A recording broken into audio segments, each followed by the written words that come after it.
remember the first time that I walked into this room.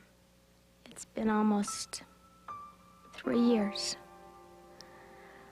I had come from working out of the south end of Chicago. The excitement of the big city had thrilled me. My social life and my spiritual life were at their peak. But physically, there were some changes.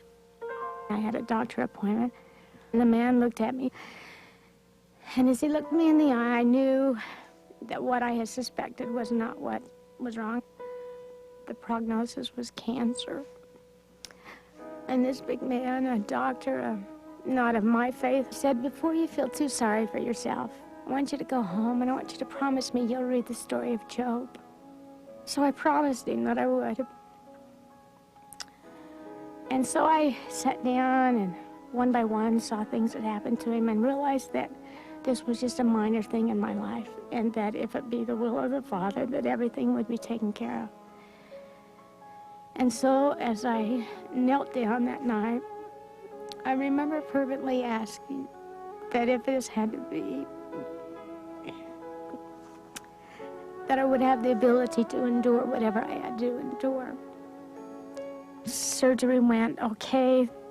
I had promised my family that if a job teaching seminary ever came up, I'd come home. And I remember pondering a great deal. And after I just felt an overwhelming answer to some prayers, go, you've got to go. I didn't look the best. After having chemotherapy, I'd lost a lot of hair. And the more I looked in the mirror, the more I thought, man, how is this repulsive-looking lady going to meet kids of age 14 and up? That was a real concern for me. But they came, and there was nothing said. They accepted me as their teacher. However, one period I had a group of 3 boys. The one boy walked in the first day, baseball cap on his head, sat in the seat with a look of, I dare you to teach me the gospel of Jesus Christ. They began coming to seminary, not with books in hand yet, but they came. Things were going well again.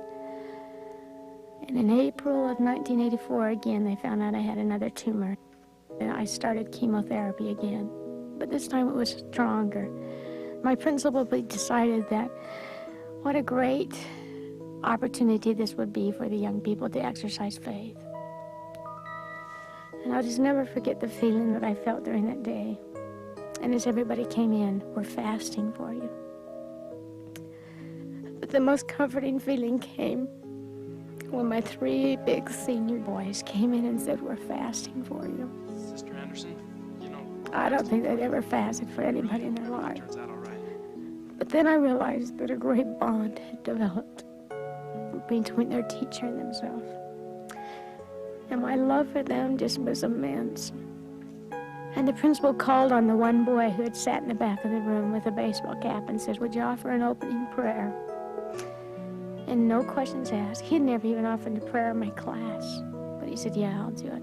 For Sister Anderson, I'll do it. And during the prayer, all I can remember is the tears that ran down my face. I heard a young man exercise total trust and faith in the Lord. I knew that he had learned something, that somebody really cared for him.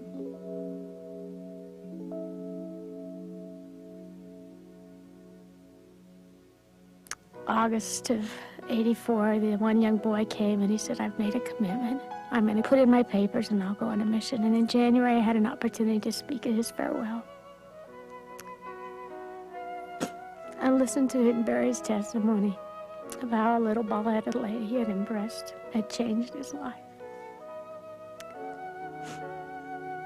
And so I know then that the Lord does direct our paths. I do know that the Lord knows who I am. And if he knows who I am, he knows who myriads of other people, everybody is. I have truly felt joy. And that the Lord has blessed me, not with the way that I would like to be blessed, I would probably have liked him just to wipe the cancer out of my body and say, "You're free." But it hasn't been so. Because 3 times I've had hope, and 3 times it hasn't happened. But he has blessed me with the ability to endure. I know he lives. And I, like Job, know that the day will come when I see him in his glory.